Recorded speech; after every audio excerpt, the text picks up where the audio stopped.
بسم اللہ الرحمن الرحیم۔ السلام علیکم ورحمۃ اللہ تعالی وبرکاتہ۔ الحمد للہ علی حلمہ بعد علمہ وعلی عفوہ بعد قدرتہ۔ الحمد للہ الذی ہدانا لہذا وما كنا لنہتدی لولا ان ہدانا اللہ۔ الحمد للہ الذی تتم بہ الصالحات۔ الحمد للہ علی نعمت الاسلام وعلی نعمت الایمان وعلی نعمت القرآن۔ ولک الحمد یا رب ان جعلتنا من امت محمد صلی اللہ علیہ وسلم۔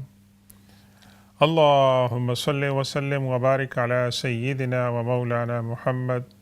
وعلی آل سیدنا و مولانا محمد كما صليت وسلمت وباركت على سيدنا إبراهيم وعلى آل سيدنا إبراهيم في العالمين أجمعين۔ أعوذ بالله من الشيطان الرجيم، بسم الله الرحمن الرحيم۔ رجال صدقوا ما عاهدوا الله عليه فمنهم من قضى نحبه ومنهم من ينتظر وما بدلوا تبدیلا۔ صدق اللہ مولانا العظیم وبلغنا رسوله النبی الأمی الأمین الکریم ونحن على ذلك لمن الشاہدین والشاکرین والحمد للہ رب العالمین۔ رب اشرح لی صدری ویسر لی امری واحلل عقدۃ من لسانی یفقہوا قولی۔ السلام علیکم ورحمۃ اللہ تعالی وبرکاتہ۔ محترم ناظرین گرامی اور سامعین کرام، آج ایک نئی صبح کے ساتھ آپ کی خدمت میں اس دعا اور تمنا کے ساتھ حاضر ہو رہے ہیں کہ آپ جہاں کہیں بھی ہوں، اللہ تبارک و تعالی آپ کو ایمان کی سلامتی اور صحت اور عافیت عطا فرمائے، اور آپ کے گرد و نواح میں اللہ تبارک و تعالی جو ماحول ہے اس کو امن اور عافیت سے پر فرمائے۔ ناظرین گرامی، آج ذی الحجہ کی 26 تاریخ ہے، اور یہ تاریخ اسلام کے کیلنڈر کے اندر ایک بہت اہم تاریخ ہے۔ گزشتہ ہفتے جب ہم نے آپ کی خدمت میں گزارشات پیش کی تھی تو وہ 18 ذی الحج تھی۔ وہ بھی ایک اہم تاریخ تھی جس میں خلیفہ ثالث حضرت عثمان بن عفان رضی اللہ تعالیٰ عنہ کو اپنے گھر میں محصور رکھ کر خوراک اور پانی بند کر کے انہیں روزے کی حالت کے اندر قرآن کی تلاوت کرتے ہوئے شہید کیا گیا۔ اور آج 26 ذی الحجہ بھی اسلامی کیلنڈر کے اندر ایک اہم تاریخ ہے کہ خلیفہ دوم مراد رسول صلی اللہ علیہ وسلم حضرت عمر ابن خطاب المعروف بالفاروق رضی اللہ عنہ کو فجر کی نماز کی امامت کراتے ہوئے شہید کیا گیا، اور وہ زخم و کتاب نہ لا کر یکم محرم الحرام کو اللہ تبارک و تعالیٰ نے ان کی وہ دعا اور منت پوری فرمائی کہ وہ یہ کہتے تھے کہ اللہم ارزقنی شہادتاً فی سبیلک و موتاً فی بلد رسولک۔ اللہ مجھے اپنے راستے میں شہادت عطا فرما، اور اپنے حبیب پاک صلی اللہ علیہ وسلم کے شہر کے اندر مجھے موت عطا فرما۔ اللہ تبارک و تعالیٰ نے ان کی اس تمنا کو پورا فرمایا۔ اور آج ہم ناظرین گرامی آپ کی خدمت میں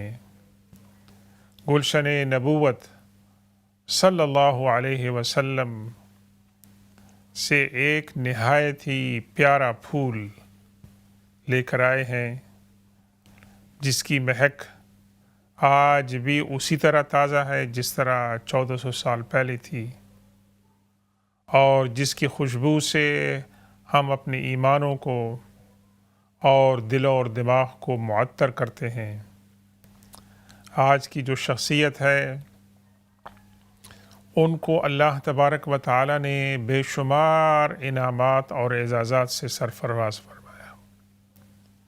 اور ان کو اللہ تبارک و تعالی نے اپنے حبیب پاک صلی اللہ علیہ وسلم کی صحابیت کا شرف عطا فرمایا، اور حضور پاک صلی اللہ علیہ وسلم کے ساتھ ان کی زندگی کے کئی واقعات جو ہیں وہ منسلک ہیں، اور جو محدثین کا جو گروپ ہے جن کو حضور پاک صلی اللہ علیہ وسلم کی زبان مبارک سے براہ راست آپ کی احادیث سننے کا، ان کو محفوظ کرنے کا، اور پھر انہیں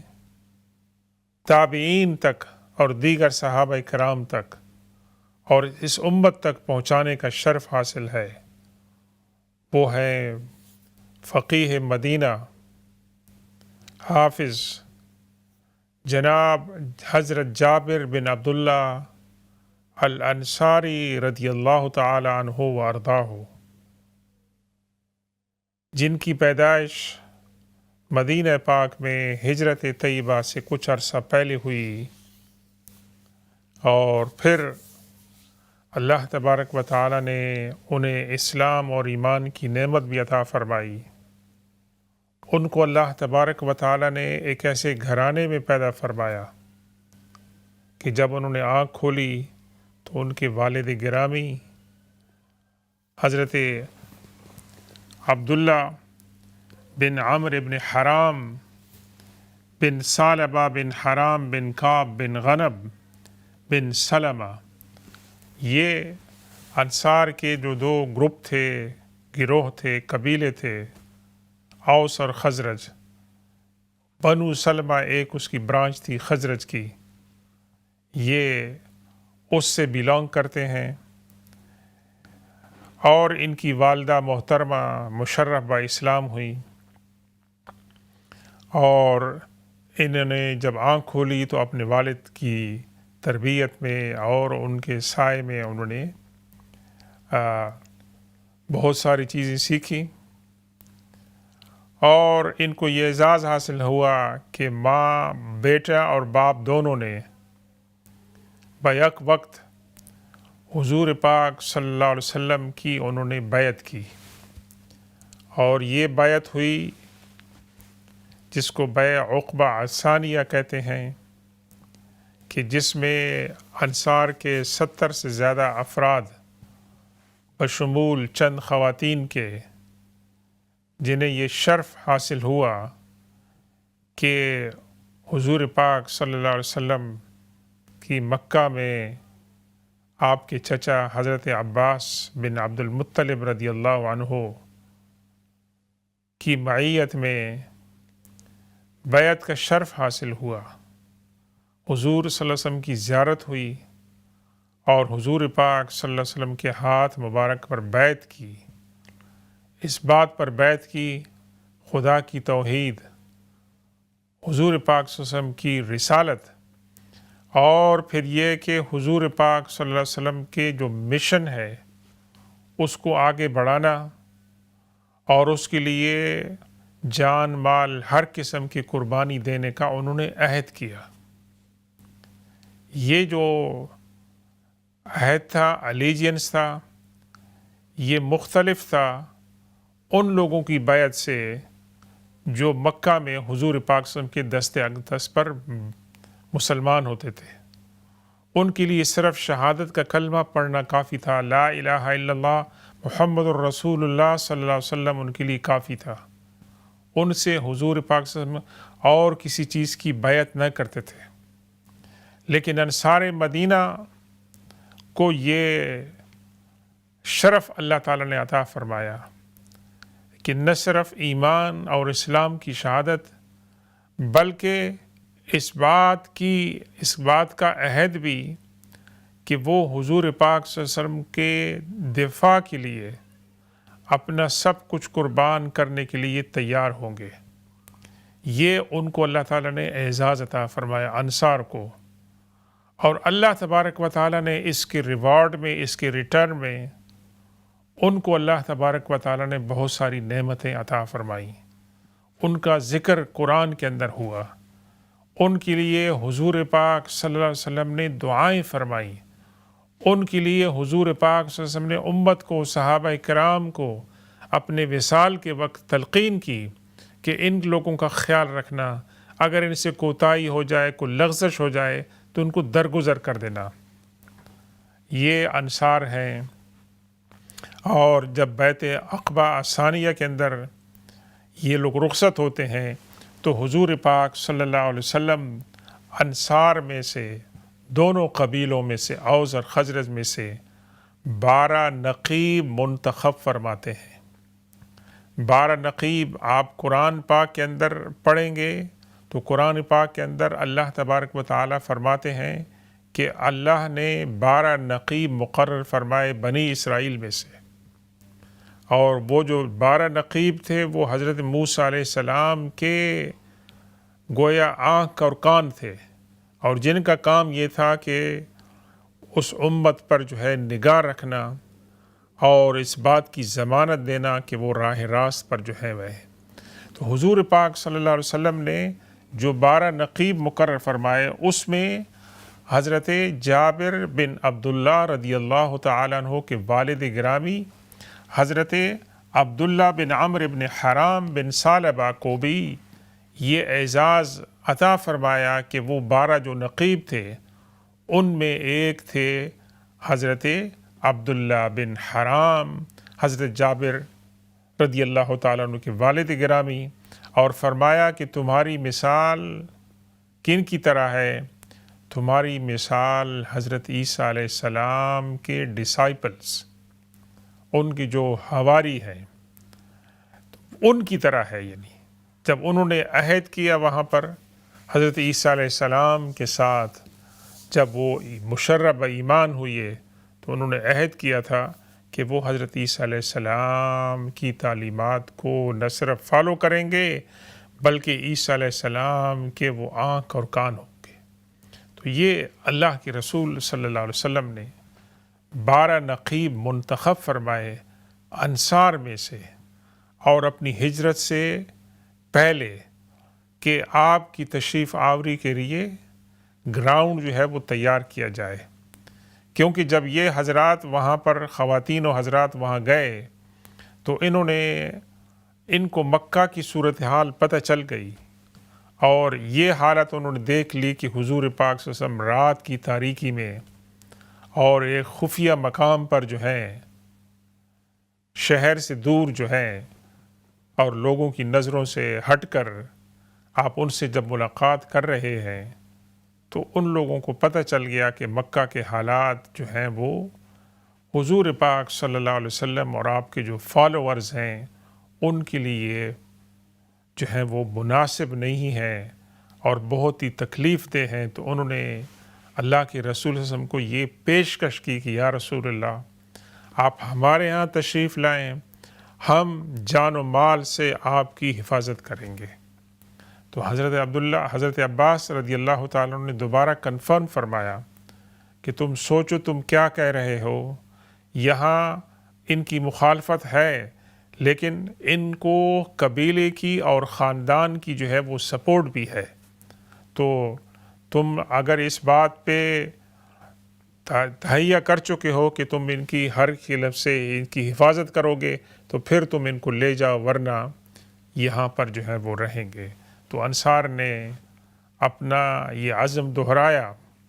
کہ حضور پاک صلی اللہ علیہ وسلم کی حفاظت اور آپ کا دفاع جو ہے وہ ہماری اولین ترجیح ہوگی. ویسے تو یہ پیغام لے کر وہ واپس پہنچتے ہیں. تو حضرت جابر بن عبداللہ رضی اللہ تعالیٰ عنہ کے والد گرامی اور جتنے بھی آپ کے ساتھ ساتھی تھے جو وہاں شریک تھے، وہ ان کی زندگی میں ایک انقلاب آ جاتا ہے۔ بس وہ بت پرستی، خرافات، وہ تمام مذموم چیزیں جو جاہلیت کے ان کے اندر تھیں، ان تمام کو وہ پھینک دیتے ہیں۔ اور ماشاءاللہ مبلغ اسلام حضرت مصعب بن عمیر رضی اللہ تعالیٰ عنہ کی کوششوں سے اسلام پھلتا ہے مدینے میں، اور حضرت عبداللہ بن عمرو بن حزام جب مدینہ تشریف لاتے ہیں تو یہ ایک نیا جذبہ ہے، ایک نیا ولولہ ہے، اور وہ کیا ہے کہ اسلام کی جو ہے وہ خدمت کی جائے جان و مال ہر لحاظ سے، اور اس انتظار میں رہنے لگے کہ حضور پاک صلی اللہ علیہ وسلم کب تشریف لائیں گے بخود کہ ہمارے ساتھ وہ جو ہے وہ رہیں۔ تو انصار کو اللہ تبارک و تعالیٰ نے یہ نعمت عطا فرمائی، اور اللہ تبارک و تعالیٰ اللہ یجتبی الیہ من یشاء و یہدی الیہ من ینیب جیسے فرمایا، جسے اللہ تعالیٰ چاہتا ہے اپنی طرف سے بغیر مانگے ان کو ہدایت بھی دے دیتا ہے، اور بغیر مانگے اللہ تبارک و تعالیٰ ان کی ایسی ضروریات کو پورا کرتا ہے کہ جس کے بارے میں ان کا وہم و گمان بھی نہیں ہوتا ہے۔ یہ اللہ تبارک و تعالیٰ کی سنت ہے، اللہ تبارک و تعالیٰ کی کرم فرمائی ہے، اور ہمیں بھی ہر وقت اللہ کی حضور، اللہ کی بارگاہ میں اس کی نعمتوں کی طلب کی درخواست کرتی رہنی چاہیے۔ اللہ تبارک و تعالیٰ مہربان ہے، کریم ہے، وہ اواب ہے، وہ تمام کی باتیں جو ہے وہ سنتا ہے۔ تو انصار کے درمیان جب حضور پاک صلی اللہ علیہ وسلم تشریف لاتے ہیں تو ایک نیا ماحول بنتا ہے، اور اس نئے ماحول میں صحابہ کرام کی جو خوشیاں تھیں وہ چند دنوں کے بعد وہ پریشانیوں میں مبتلا ہو جاتی ہیں، تبدیل ہو جاتی ہیں، کیونکہ مکہ کے لوگ جو ہیں ان کے لیے کیا کرتے ہیں، کوشش کرتے ہیں کہ ان کو دبا دیں، ان کو ختم کر دیں، اور کہتے ہیں کہ جس کو نپ اینڈ دا برڈ کہتے ہیں، نعوذ باللہ، کہ ان کے لیے اسلام یہ چیلنج بہت بڑا تھا، اور انہوں نے کہا کہ یہ ہم سے یہاں سے اسکیپ کر کے چلے گئے ہیں، اب ان کو پنپ نہ دیا جائے ورنہ یہ ہمارے اوپر آ کے کنٹرول کریں گے اور ہمیں بھی کھا جائیں گے اسے۔ تو اس کے لیے انہوں نے لڑائیوں کا ایک سلسلہ شروع کیا، اور اس کی پہلی جو لڑائی تھی وہ بدر کی لڑائی تھی، اور بدر کی لڑائی جو تھی وہ ڈو اینڈ ڈائی والی تھی کہ اگر اس لڑائی میں مسلمان نعوذ باللہ ان کو شکست ہو جاتی تو نہ معلوم مستقبل کیا ہوتا۔ لیکن بہرکیف وَمَكَرُوا وَمَكَرَ اللَّهُ، انسان بھی تدبیر کرتے ہیں اور اللہ تبارک و تعالیٰ کی بھی تقدیر ہوتی ہے، اور انسان کی تقدیر کے سامنے انسان، اللہ کی تدبیر کے سامنے انسان کی تدبیر جو ہے وہ ناکام ہو جاتی ہے۔ جو ہوتا وہی ہے جو منظور خدا ہوتا ہے۔ تو بدر کی لڑائی میں اللہ تبارک و تعالیٰ نے مسلمانوں کو ایک عظیم الشان اور بے مثال کامیابی عطا فرمائی، اور اس کے اندر مسلمانوں نے شرکت کی، اور ان کے جو بھی محدود وسائل تھے اس کے ساتھ، اور اس میں جوش اور جذبہ تھا۔ تو حضرت جابر بن عبداللہ الانصاری رضی اللہ تعالیٰ عنہ ابھی ینگ تھے، ان کی خواہش تھی، لیکن ان کے والد گرامی نے ان کو حکم دیا کہ بیٹا آپ اس جنگ میں شرکت نہ کریں، اور حضور پاک صلی اللہ علیہ وسلم نے بھی چونکہ ینگ تھے ان کو اجازت نہیں دی۔ اور اس کے بعد پھر حالات ایسے تبدیل ہوئے کہ کچھ عرصے کے بعد دوسری جو ہے جنگ اس کی نوبت آئی کہ قریش نے کہا کہ ہم مسلمانوں سے جنگ بدر کا بدلہ لیتے ہیں، اور وہ پوری تیاری کے ساتھ آئے، اور احد میں جو ہے وہ مارکا جو ہے وہ سرزد ہوتا ہے، اور حضرت جابر بن عبداللہ الانصاری رضی اللہ تعالیٰ عنہ کو یہاں پر ان کے والد گرامی کہتے ہیں کہ بیٹا آپ نے احد کی لڑائی میں شرکت نہیں کرنی ہے، اور صبح مارکا سرزد ہونا ہے، تو وہ رات کو حضرت جابر بن عبداللہ الانصاری رضی اللہ تعالیٰ عنہ کو کہتے ہیں کہ بیٹا میرا خیال یہ ہے کہ کل کا جو مارکا ہوگا اس کے اندر جو مسلمان اولین جام شہادت نوش کریں گے ان میں ہوں گا، اور میں پہلا ہوں گا۔ ویسے میں چاہتا ہوں کہ تم اس جہاد میں، اس لڑائی میں شرکت نہ کرو، میں چاہتا ہوں کہ تم میرے پیچھے رہو تاکہ تمہاری جو بہنیں ہیں، ایک روایت میں ہے کہ ان کی 7 بہنیں تھیں، ایک میں ہے کہ ان کی 9 بہنیں تھیں، تو میں چاہتا ہوں کہ تم اپنی بہنوں کی کفالت کرو، اور دوسرا یہ کہ میرے اوپر بہت بڑا قرض ہے، اور میں چاہتا ہوں کہ تم میرے بعد میرا قرض جو ہے وہ ادا کر دو۔ ناظرین گرامی، یہاں سوال پیدا ہوتا ہے، اور واقعی جیسے کہ حضرت عبداللہ نے فرمایا ویسے ہی ہوا،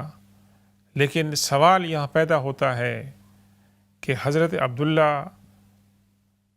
رضی اللہ تعالی عنہ کیا خواب دیکھا تھا؟ کیا ان کو کوئی بشارت ہوئی تھی کہ وہ اپنے فرزند ارجمند سے یہ کہہ رہے ہیں کہ تم لڑائی میں شرکت نہ کرو، اور میرے بعد میرے اوپر جو قرض ہیں ان کو تم نے ادا کرنا ہے،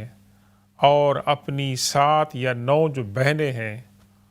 میرے بعد تم نے ان کی کفالت کرنی ہے۔ ان کا جو وجدان تھا وہ حق الیقین تک پہنچا ہوا تھا، جس کو آپ کہتے ہیں نا عین الیقین۔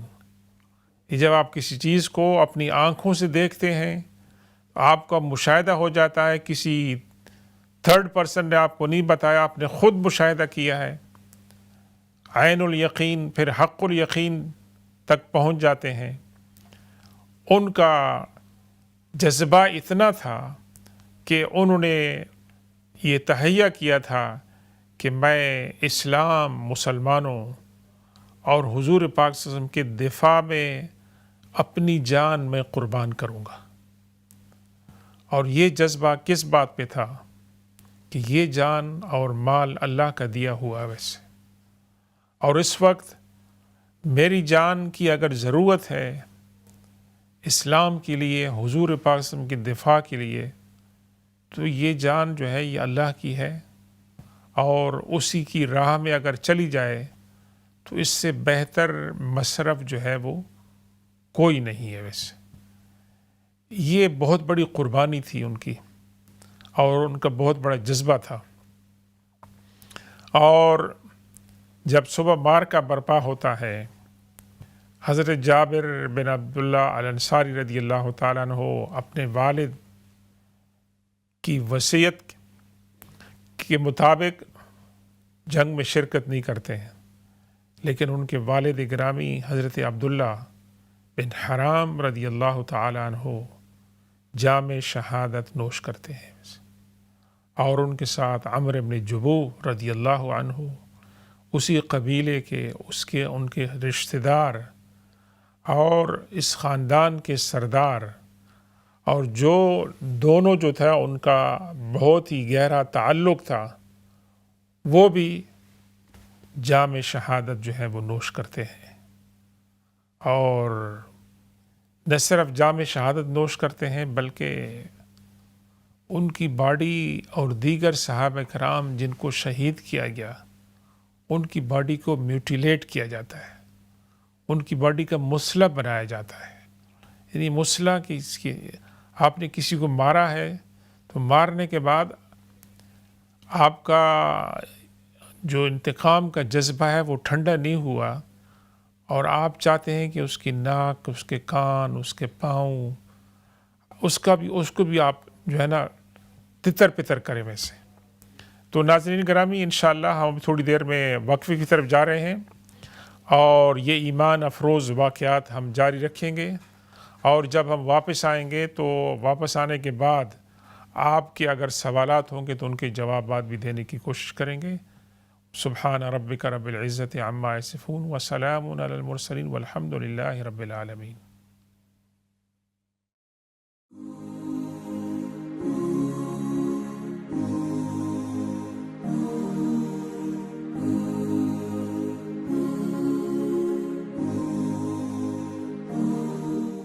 بسم اللہ الرحمن الرحیم. السلام علیکم ورحمۃ اللہ تعالی وبرکاتہ.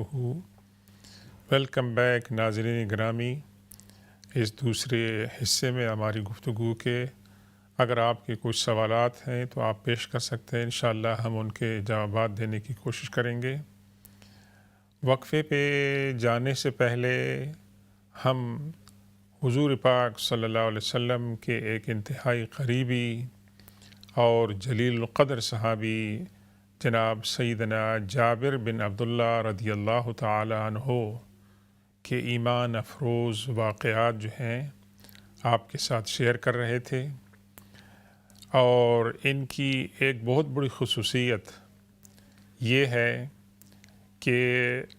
جہاں انہیں اللہ کی رسول صلی اللہ علیہ وسلم کا انتہائی قرب حاصل ہوا، انہیں حضور پاک صلی اللہ علیہ وسلم کی احادیث کو جمع کرنے، محفوظ کرنے اور ان کو ٹرانسمیٹ کرنے کا شرف حاصل ہوا. اور ان کا شمار ان 7 صحابہ کرام میں ہوتا ہے کہ جن کو کہتے ہیں کہ مکثرین من الصحابہ فی روایت الحدیث عن رسول اللہ صلی اللہ علیہ وسلم، کہ the more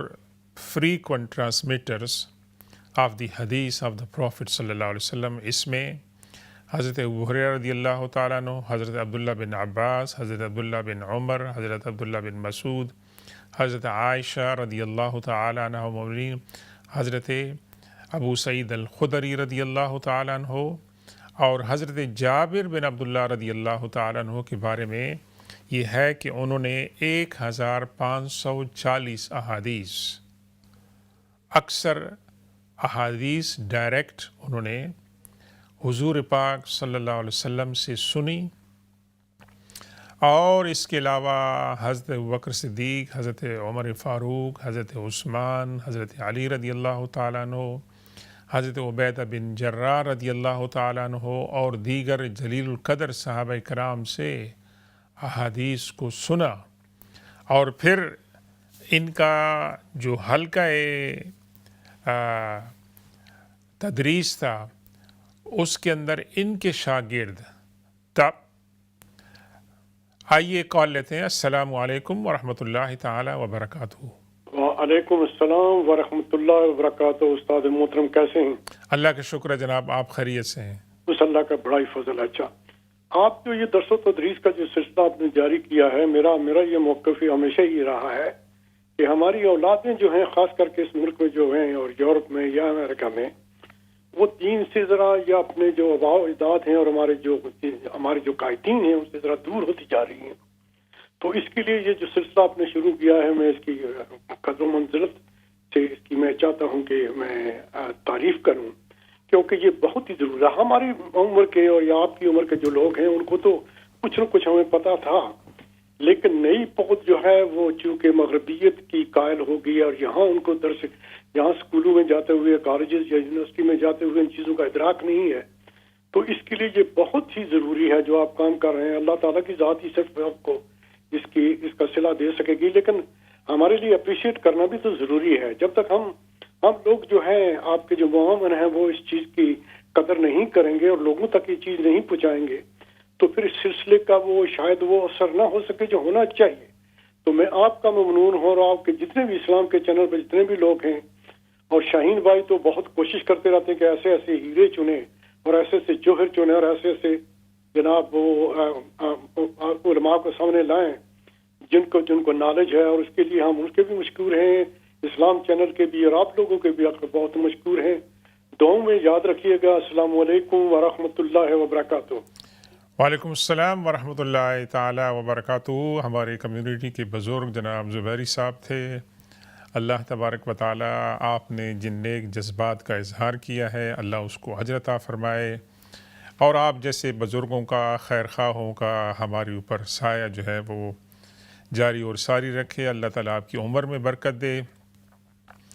یہ زبیری صاحب جو سلسلہ ہم نے شروع کیا ہے صحابہ کرام کی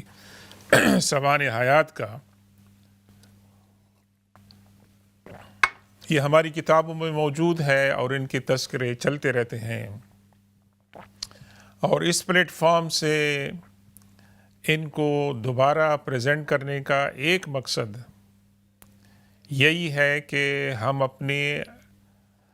جو نئی نسل ہے ان کے لیے اسلام کے اندر، مسلمانوں کے اندر جو رول ماڈلز ہیں، جن کو پڑھ کر، جن کو سن کر ہمارا ایمان مضبوط ہوتا ہے، ہمارا ایمان بچتا ہے اور اس کو تقویت ملتی ہے کہ اللہ کے رسول صلی اللہ علیہ وسلم نے اپنے صحابہ کرام کی کس طرح تعلیم اور تربیت فرمائی، ان کا تزکیہ کیا، اور پھر اللہ تبارک و تعالیٰ کی شان، اس کی حکمت، ایک ایسے دور میں کہ جس دور کے اندر ریکارڈنگ کے اور پریزرویشن کے وسائل وہ نہیں تھے جو آج کل ہیں. اللہ تبارک و تعالیٰ کو اپنے ان بندوں کی ادائیں اتنی پسند آئیں کہ اس نے زمانے کو اور حالات کو اس بات کی اجازت نہیں دی کہ ان کی زندگی کے حالات جو ہیں وہ مٹ جائیں اور وہ اوجل ہو جائیں. جس طرح اللہ تبارک و تعالیٰ نے صفا و مروہ کے درمیان حضرت حاجرہ علیہ السلام کی سائی کو جو ہے محفوظ فرمایا، اور ننھے اسماعیل علیہ السلام کے پاؤں مبارک سے جو زمزم کا پانی جو ہے وہ نکلا، اس واقعے کو اللہ تبارک و تعالی نے محفوظ فرمایا. وہاں کون تھا ہزاروں سال پہلے جو ان باتوں کی ریکارڈنگ کرتا، ان کو محفوظ کرتا؟ اللہ تبارک و تعالی نے سچ فرمایا. قرآن کے اندر ان اللہ لا یضیع اجر المحسنین. اگر ہم ان صحابہ کرام کے واقعات میں سے صرف ایک یہ نقطہ حاصل کر لیں، سبق حاصل کر لیں کہ جس طرح اللہ تبارک و تعالیٰ نے ان جلیل القدر صحابہ کرام کی زندگی کے واقعات کو محفوظ فرمایا. کہ ایک ہمارے ساتھ کالر ہیں. السلام علیکم ورحمۃ اللہ تعالی وبرکاتہ. وعلیکم السلام رحمۃ اللہ وبرکاتہ. کیسے بھائی؟ اللہ کا شکر ہے جناب، فرمائیں. میں ایک مسئلہ پوچھنا ہے کہ میرے ایک بیٹا، اس کی شادی کا معاملہ، شادی نہیں ہو رہی، کوئی ایسی کوئی وظیفہ بتاؤ یا کوئی چیز انشاءاللہ کوئی کام ہو جائے. عرض کرتے ہیں جناب. ٹھیک ہے. اللہ تعالیٰ آپ کی تمنا دعا بھی کرنا. جی اللہ تعالیٰ سے دعا ہے کہ اللہ تبارک و تعالیٰ تمام والدین کو ان کی اولاد کے لیے اچھے اور مناسب رشتے جو ہیں وہ عطا فرمائے. اور یہ جو ہماری بہن نے ایک سوال کیا ہے اور انہوں نے درخواست کی ہے، تو تمام ناظرین سے اور سامعین سے درخواست ہے کہ وہ اس کے اندر جو ہیں وہ شرکت کریں، اور لوگوں کے لیے کہ جو اپنے بچوں کے لیے مناسب رشتے ڈھونڈ رہے ہیں، اللہ تبارک و تعالیٰ ان کو اس کے اندر جو ہے وہ کامیابی عطا فرمائے. ایک دعا جو قرآن پاک میں مذکور ہے، ربنا حب لنا من ازواجنا وذریاتنا قرۃ اعین واجعلنا للمتقین اماما. سورہ فرقان کے آخر میں ہے. یہ آیت بہت ہی جامع آیت ہے. ربنا هب لنا من ازواجنا وذریاتنا قرۃ اعین واجعلنا للمتقین اماما۔ یہ اللہ کے جو برگزیدہ بندے ہیں ان کا ذکر ہو رہا ہے سورہ فرقان کے آخر میں، اور ان کی جو کوالٹیز ہیں ان میں سے ایک یہ ہے کہ وہ دعا کرتے ہیں کہ اللہ تعالی ہمیں ہماری جو بیویاں ہیں اور اولادیں ہیں ان کو ہمارے لیے آنکھوں کی ٹھنڈک بنا۔ اور یہ ایک بہت جامع دعا ہے۔ اس دعا کے بارے میں یہ ہے کہ آپ اس کو ہر وقت مانگ سکتے ہیں، لیکن خاص طور پر جب آپ نماز کے اندر تشہد کو کنکلوڈ کر رہے ہوتے ہیں تو آخر میں جو آپ دعا مانگتے ہیں اس میں آپ کو چوائس ہے، کوئی بھی آپ ایسی دعا مانگیں جو قرآن و حدیث سے ثابت ہے آپ مانگ سکتے ہیں۔ تو اس کے اندر اگر آپ اس کو کریں اور فرض نماز کے بعد بھی اس کو آپ جو ہے وہ شامل کریں تو انشاءاللہ اللہ تبارک و تعالی آپ کی اس خواہش کو جو ہے وہ پورا فرمائے گا۔ اور یہ تھوڑا صبر آزما مرحلہ ہے اور اس کے اندر مشکلات آتی ہیں، خاص طور پر آج کل کے دور میں کہ جہاں سوال ماں باپ کے ذہن میں اور would be wives and husbands جو ہوتے ہیں ان کے ذہن میں جو سوال ہوتا ہے وہ کمپیٹیبلٹی کا ہوتا ہے کہ کیا جن کے ساتھ وہ رشتہ کرنا چاہتے ہیں ان کے ساتھ ایک انجانا خوف سا ہوتا ہے کہ وہ رشتہ چلے گا یا نہیں چلے گا۔ اس کی وجہ یہ ہے کہ آج کل ہمارے اس پرفتن دور کے اندر جہاں فیملیز پرابلمز ہیں ان میں سے ایک یہ بھی ہے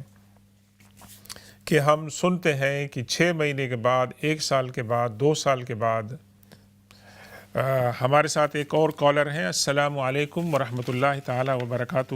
وعلیکم السلام ڈاکٹر صاحب، دوبارہ میں جسارت کر رہا ہوں آپ سے بات کرنے کی۔ میری ایک بہن نے ابھی جو بات کی تھی شادیوں کے بارے میں، اس کے لیے صرف ایک چھوٹا سا فارمولہ ہے۔ جی فرمائیں جناب۔ وہ فارمولہ یہ ہے کہ ٹالرنس، گیو اینڈ ٹیک، اور اپنی جو ڈیمانڈ ہے اس کو جناب 50% کر دیں،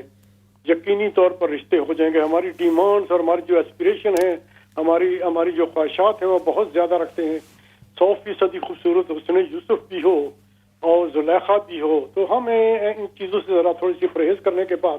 اگر ہم یہ فلاں تعلیم بھی اتنی ہو، فلاں کام بھی ہو، اتنے پیسے کماتی ہوں، تو ان چیزوں سے مبرہ ہو کے ہم اگر سوچیں گے تو اللہ تعالیٰ کی ذات نے اپنے ذمے ہمارے لیے رزق کا بیڑا اٹھایا ہوا ہے، تو ہمیں اس کی فکر کیوں کرنی چاہیے؟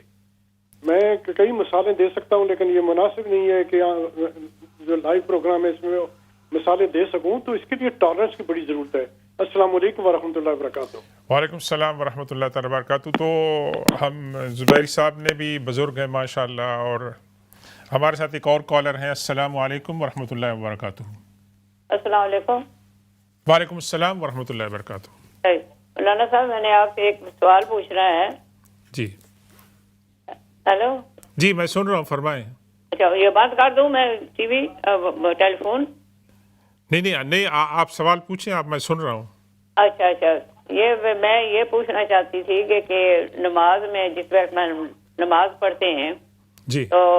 نماز پڑھنے ختم چلو ہو گیا نماز، تو سارا نماز پڑھ کے تو پھر جس وقت دعا مانگتے ہیں، جس وقت پہلے سبحان اللہ الحمدللہ پڑھتے ہیں، یہ پھر اس کے بعد میں صورتیں پڑھتی ہوں، پھر اللہ تعالیٰ کے نام پڑھتی ہوں، پر اینڈ پہ رسول پاک صلی اللہ علیہ وسلم جو دعائیں کرتے تھے وہ پڑھتی ہوں، تو وضو ٹوٹ جاتا ہے، تو اس میں بھی پڑھ سکتے ہیں، دعا مانگ سکتے ہیں؟ اچھا، آپ کا سوال یہ تھا کہ نماز کے بعد جو آپ اذکار کرتے ہیں اگر اس دوران میں وضو ٹوٹ جائے تو کیا اس کے باوجود بھی آپ اذکار آپ جاری رکھ سکتے ہیں؟ یہی سوال ہے نا؟ جی، دوسرا یہ کہ وضو نہ ہو تو درود شریف بھی پڑھ سکتے ہیں یا نہیں؟ جی، میں عرض کرتا ہوں جناب۔ اچھا، مہربانی۔ جی، یہ آپ نے، ہماری بہن نے جو سوال کیا ہے کہ ایسی حالت میں کہ آپ طہارت نہ ہو، جس کو ہم حدث اصغر کہتے ہیں۔ حدث اصغر کا معنی یہ ہے کہ آپ کا جسم اور لباس تو پاک ہے، لیکن باتھ روم میں جانے کی وجہ سے یا نکلنے کی وجہ سے یا نیند کرنے کی وجہ سے، مثال کے طور پر خون کی وجہ سے نکلنے سے آپ کا وضو ٹوٹ جاتا ہے، کیا اس دوران میں آپ قرآن پاک کی تلاوت کر سکتے ہیں؟ یس، قرآن پاک کو ٹچ کیے بغیر آپ زبانی قرآن پاک کی بغیر وضو کی حالت میں قرآن کی تلاوت کر سکتے ہیں۔ اسی طریقے سے جو اذکار ہیں، جو وظائف ہیں، درود پاک ہے، وہ آپ پڑھ سکتے ہیں، اس کے اندر کوئی حرج کی نہیں ہے، بات نہیں ہے۔ وضو ہو تو ماشاءاللہ نور علی نور، اچھی بات ہے، لیکن ایک ہمارے ساتھ ایک اور کالر ہیں۔ السلام علیکم ورحمۃ اللہ تعالی وبرکاتہ۔ وعلیکم السلام ورحمۃ اللہ وبرکاتہ۔ ڈاکٹر صاحب کیسے ہو؟ ٹھیک ہوں، اللہ کا شکر ہے، فرمائیں جناب۔ میں تو آپ کا پروگرام بہت اچھی طریقے سے سنتا ہوں، بہت یہ جو آپ ابھی جو حضرت جابر بن عبداللہ الانصاری کا بیان ہے، میرا صرف یہ مشورہ ہے کہ آپ یہ ٹیلی فون کا جو سوال اور جواب ہے، میرے خیال میں کوئی الگ پروگرام رکھے تو اچھا ہوگا، کیونکہ یہ جو صحابہ کے جو بیان آپ کرتے ہیں بہت مزیدار ہوتے ہیں، پھر اس میں جب پون آتے ہیں وہ بیان جو ہے ڈسٹرب ہوتا ہے، اور پھر ایسے پون آتے ہیں کہ رشتوں کی بات ہوتی ہے، یہ ہوتے ہیں، تو ڈاکٹر صاحب بہت مجھے بہت مزہ آتا ہے، آپ کو بہت اچھی طریقے سے دیکھتا ہوں۔ تو یہ جو پروڈیوسر ہے اس سے یہ سوال ہے کہ جی شکریہ بھائی صاحب آپ کے نیک جذبات کا۔ پروگرام کا فارمیٹ یہی ہے جناب، آپ نے جو بات کہی ہے کہ اس کے اندر سوال و جواب نہ ہو، سوال و جواب جو ہے وہ بھی ضروری ہے کہ ہمارے جو ناظرین ہیں، سامعین ہیں، ان کے کوئی سوالات ہوتے ہیں تو ان کے جوابات دینے کی ہم جو ہے وہ کوشش کرتے ہیں۔ تو بہرکیف یہ فارمیٹ ہے، تو اللہ تبارک و تعالی جنہوں نے یہ پروگرام ماشاءاللہ شروع کیا ہے ان کو اس کا اجر عطا فرمائے، آپ کو اللہ تعالیٰ اس کا اجر عطا فرمائے کہ آپ بیٹھ کر سن رہے ہیں، اور ہمارے جیسے لوگوں کے لیے دعا کریں، اللہ تعالیٰ اس کام کو، اس پریزنٹیشن کو ہمارے لیے باعث اجر و ثواب بنائے۔ تو یہ نماز کے بعد ہماری بہن نے جو سوال کیا تھا کہ آپ اگر آپ کی وضو کی حالت نہیں ہے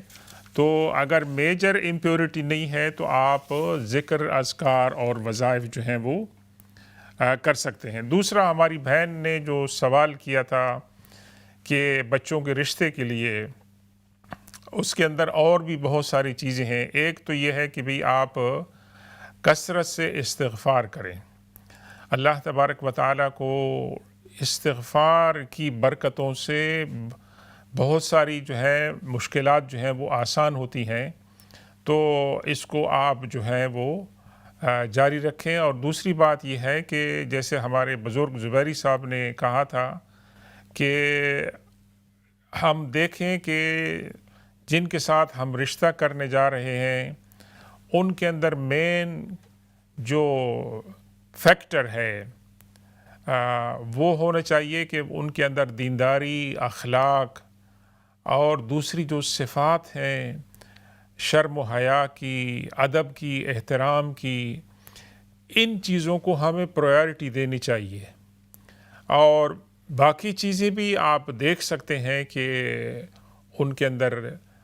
حسن و جمال ہے، فیملی بیک گراؤنڈ ہے، یہ تمام چیزیں جو ہیں وہ دیکھنی چاہیے، اور یہ آپ جو ہے اس کو آپ جو ہے وہ جاری رکھیں۔ اور دوسری بات یہ ہے کہ اسماء حسنہ جو ہیں ان کا آپ ذکر کریں، درود پاک کا ذکر کریں۔ اللہ تبارک و تعالیٰ کے اسماء گرامی میں یا جبارو یا قہارو، یہ بھی آپ جو ہے وہ پڑھ سکتے ہیں کثرت سے، کہ اللہ تبارک و تعالیٰ ان کی برکتوں سے جو ہے آپ کی جو مرادیں ہیں وہ اللہ تبارک و تعالیٰ وہ پوری فرمائے۔ خاص طور پر ہر نماز، ہر فرض نماز کے بعد اللہ کے رسول صلی اللہ علیہ وسلم فرمایا کہ ہر فرض نماز کے بعد مانگی جانے والی دعا جو ہے وہ قبول ہوتی ہے، اور اللہ تبارک و تعالیٰ اگر آپ کو توفیق دے اور آپ کو فرصت ہو تو آپ تہجد کے اندر اٹھ کر جب تہجد کے اندر آپ گریہ زاری کرتے ہیں، دعا مانگتے ہیں، تو یہ اللہ کے رسول صلی اللہ علیہ وسلم کی سنت ہے، وہ قبولیت اور اجابت کا وقت ہوتا ہے۔ اس وقت جو ہے آپ دعا مانگیں اور جو نیک اور پاکیزہ لوگ ہیں ان سے درخواست کریں کہ اللہ تبارک و تعالی آپ کی مرادوں کو پورا فرمائے۔ تو ناظرین کرام، ہم چلتے ہیں۔ ہمارا جو سلسلہ تھا ہمارے صحابی حضور پاک صلی اللہ علیہ وسلم کے حضرت جابر بن عبداللہ الانصاری رضی اللہ تعالیٰ عنہ کہ والد گرامی جو ہیں وہ پہلے شہید ہوتے ہیں غزوہ احد کے اندر، اور جب ان کی شہادت کی خبر ملتی ہے، جب ان کی خبر ملتی ہے کہ ان کو میوٹیلیٹ کیا گیا ہے، اور یہ حضرت جابر بن عبداللہ رضی اللہ تعالیٰ عنہ اکلوتے بیٹے ہیں ویسے، تو یہ جاتے ہیں معرکہ احد کے اندر، میدان کے اندر، اور یہ منظر دیکھتے ہیں، یہ دیکھتے ہیں کہ حضور پاک صلی اللہ علیہ وسلم کے سامنے ان شہداء کی لاشیں پڑی ہیں، تو حضور پاک صلی اللہ علیہ وسلم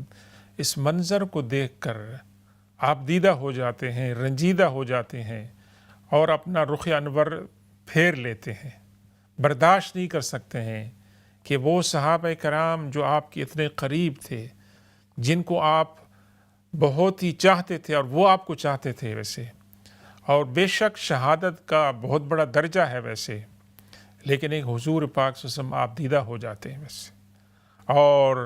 یہ صحابہ کرام جنہوں نے آپ کے اوپر جان نثار کی۔ تو حضرت جابر بن عبداللہ رضی اللہ تعالیٰ عنہ کو جب یہ خبر ملتی ہے افسوسناک، تو وہ آتے ہیں اور اپنے والد کو دیکھنا چاہتے ہیں، لیکن ان کے والد کے چہرے کو میوٹیلیٹ کیا گیا تھا، اس لیے دیگر صحابہ کرام نے ان کے چہرے انور پر چادر ڈال دی تھی کہ تاکہ وہ زخم جو ہیں وہ ایکسپوز نہ ہو، وہ منظر جو ہے وہ لوگوں کو نہ دکھایا جائے۔ تو یہ چادر ہٹا کے دیکھنا چاہتے ہیں، تو دوسرے صحابہ کرام ان کو منع کرتے ہیں، لیکن اللہ کے رسول صلی اللہ علیہ وسلم فرماتے ہیں کہ نہیں، ان کو دیکھنے دو۔ یہ روتے ہیں تو لوگ ان کو رونے سے منع کرتے ہیں، لیکن صحابہ کرام حضور پاک صلی اللہ علیہ وسلم فرماتے ہیں کہ ان کو رونے دو، اپنا جو رونا ہے وہ ان کے لیے رونے دو۔ تو ناظرین کرام، ہم یہ گفتگو انشاءاللہ جاری رکھیں گے، اور حضرت عبداللہ جو ہیں حضرت جابر کے والد کی شہادت اور اس کے بعد کیا واقعات ہوئے، انشاءاللہ وہ ایمان افروز واقعات ہم آپ کی خدمت میں آئندہ کی نشست میں پیش کریں گے۔ آج اللہ تبارک و تعالیٰ سے دعا ہے کہ ان کی زندگی کے جو ایمان افروز واقعات ہم نے بیان کی ہیں، اللہ تعالیٰ ہمیں اس کا اجر عطا فرمائے، اللہ تعالیٰ ہمیں ان سے سبق حاصل کرنے کی توفیق عطا فرمائے، اور اللہ تبارک و تعالیٰ ان کے درجات بلند فرمائے۔ اللہ تبارک و تعالیٰ ہمیں یہ موقع عطا فرمائے کہ ہم جنت میں جا کر ان کی خدمت میں سلام کریں، خاص طور پر حضور پاک صلی اللہ علیہ وسلم کے حوض کوثر پر اللہ تعالیٰ ہمیں حاضری عطا فرمائے، اور آپ کے دست اقدس سے ہمیں جو ہے وہ حوض کوثر کا جام جو ہے وہ نوش کرنے کی سعادت عطا فرمائے۔ اور اللہ تبارک و تعالیٰ سے دعا ہے اس وقت کہ فلسطین کے اندر جو مسلمان اس وقت مظلوم ہیں، اللہ تعالیٰ ان کی مدد فرمائے، اللہ تعالیٰ ان کو ظلم اور بربریت سے نجات عطا فرمائے۔ اللہ تبارک و تعالیٰ ان کی جو دیرینہ خواہش اور ان کا جو خواب ہے کہ ان کو اللہ تعالیٰ آزادی عطا فرمائے، اللہ تعالیٰ ان کو آزادی کی نعمت عطا فرمائے، اور وہ تمام نعمتیں عطا فرمائے اللہ تعالیٰ جن کے وہ مستحق ہیں۔ اللہ تعالیٰ ہماری دعاؤں کو ان کے حق کے اندر قبول فرما، اللہ تعالیٰ ان کے شہداء کے درجات جو ہے وہ بلند فرمائے۔ اللہ تبارک و تعالیٰ سے دعا ہے کہ جو بھی ہمارے بہن بھائی بیمار ہیں، اللہ تعالیٰ ان کو شفاء کاملہ عاجلہ عطا فرمائے، اور ہمارے جو بہن بھائی حج کے دوران فوت ہو گئے، اللہ تعالیٰ ان کو شہادت کا درجہ عطا فرمائے۔ اللہم ربنا آتنا فی الدنیا حسنۃ وفی الآخرۃ حسنۃ وقنا عذاب النار۔ رب اجعلنی مقیم الصلاۃ ومن ذریتی ربنا وتقبل دعاء۔ ربنا اغفر لی ولوالدی وللمؤمنین یوم یقوم الحساب۔ اللہم ربنا ہب لنا من ازواجنا وذریاتنا قرۃ اعین واجعلنا للمتقین اماما۔ وصلی اللہ تعالی علی خیر خلقہ سیدنا ومولانا محمد وآلہ واصحابہ اجمعین برحمتک یا ارحم الراحمین۔ سبحان ربک رب العزت عما یصفون وسلام علی المرسلین والحمد للہ رب العالمین۔ والسلام علیکم ورحمۃ اللہ تعالی وبرکاتہ۔